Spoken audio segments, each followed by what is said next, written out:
Welcome to another issue of Comic Book Bums. Flow Beast. We're going to be talking about our reviews that some of the books that we picked up. Well, technically 3 books that we picked up last week. So let's start this off with Beast talking about his issue.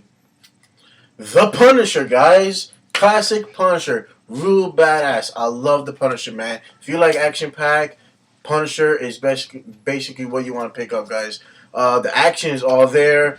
The griminess, the crap talking, the sketchiness is all in there, guys. Old school Punisher. Yeah, man. I think that's one of the reasons why I like it. They didn't really try to take him and transform him into something different that he really isn't. Right. Issue number 1, guys, was an okay story. You know, it wasn't much. It was him just like being in a mission, trying to accomplish his goals with it. It's basically about the drugs. He's trying to follow the drugs that are in his cities, and he's following it to where it's going to lead him to. And he wants to take these guys out. You know, he wants to get in there. And he wants to take them out. He wants to take the crap out the streets. You know, but you know, issue 1. Nothing. It didn't really pop out to me. You know, it was simple. The artwork was there.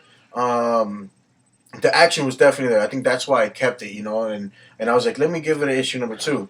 I'm happy I went with issue number 2, guys. It starts off action, you know, right away, and the artwork, him shooting people up. Does it continue like where one left off, or is it like a Yes, whole completely different mission? yeah, it does, it does. He basically followed the drugs to another location of the states, all the way there, and he wants to clean up the streets. Right, man. right. That's who he is. So he's just basically going up the ladder, and he's trying to get to the main guy. Right. He's having a rough time in this issue though. He's getting beat up a lot, and what I like about it is he's not quitting. You know, no matter how many times he falls, he admits that he's in big trouble, but he keeps fighting back. So that's cool. You know, the will to drive to he has that will to keep going, and he finds out why he's getting his butt kicked in the ending of the comic book, and I was like, whoa, didn't see that coming. So yeah, guys, issue number 3, I give it a 3 stars. Issue number 4, Issue number 2, you mean? oh, well, no, issue number 1, I gave it 3 stars. Yeah. Issue number 2, I give it 4 stars. So it's building up, guys. It's getting somewhere. I hope issue number 3 is going to be great or even better than this, because I can see it going somewhere. So yeah, that's my take on it, guys. So check it out, all right? All right, now it's up to me. So, I want to talk about Scribblenauts Unmasked. It's so far a pretty good series. That's issue number 1, alternative art, and issue number 2. Off the back, I'm going to recommend it to everybody, kids and even adults. At first, I was a little skeptical because I thought it was just going to be for kids, but you know, I was checking out some YouTube videos and they said to pick it up. You know, so I definitely did. I'm glad I did. Because the story is awesome. You know, off the back you have, I guess his name is Maxwell, if I'm not mistaken. And he's in his own world, Earth I. And, you know, he's talking about how everything's, you know, kind of mundane, is boring. And then they take him to the DC universe. And because the DC universe is in trouble. They don't know who the main villain is yet. But they have like all the generic villains, or not generic, but you know, the A-class villains. They have Joker and all of them like fighting Batman, and you know, Maxwell's there to help him because he has a magic notebook, and anything he puts on the notebook comes to life. So that right there is awesome. You know, artwork is great. You know, it's just like the little figurines. It keeps true to the figurines that we actually did an opening for. So you check that out as well.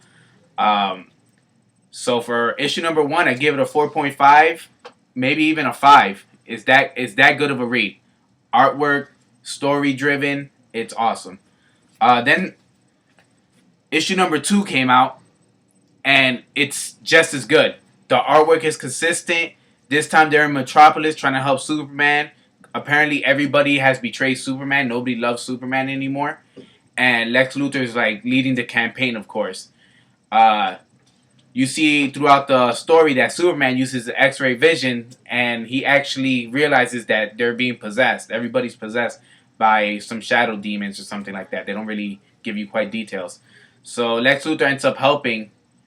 At the end of the comic, ends up trying to help Superman, and they finally realize that who's behind this or who they need to go to defeat these monsters. Again, artwork spectacular. I recommend it to everybody, so even for your kids, for yourself. Story perfect. I can't wait for issue number 3 to come out. So I give both of them 4.5 or even a 5-star. That's all I have for Scribblenauts. Anything you want to add to anything? No, just a quick thing. Look out for our future videos. We got a couple of Yu-Gi-Oh! Tins opening coming up. You can actually wait for these guys too. We just picked these up. We got the reloaded Yu-Gi-Oh! Cards for Kaiba and Yu-Gi-Oh! That came out. They're re-released, so look out for those videos. And don't forget to check out our video. We released one yesterday. One of the Yu-Gi-Oh! Tins. So check that out. Don't forget to like, subscribe, comment, leave us your thoughts. Everything. We appreciate any feedback. Yeah, if you guys, again, if you guys have any questions, just ask us. We'll do the best we can to help you out with whatever you have. Also, follow us on Facebook. There's going to be a link on the bottom in our descriptions. There or there? No, definitely down there. Down there. All right, yeah. cool. So, follow us there. All right, guys. Comic Book Bums, signing out.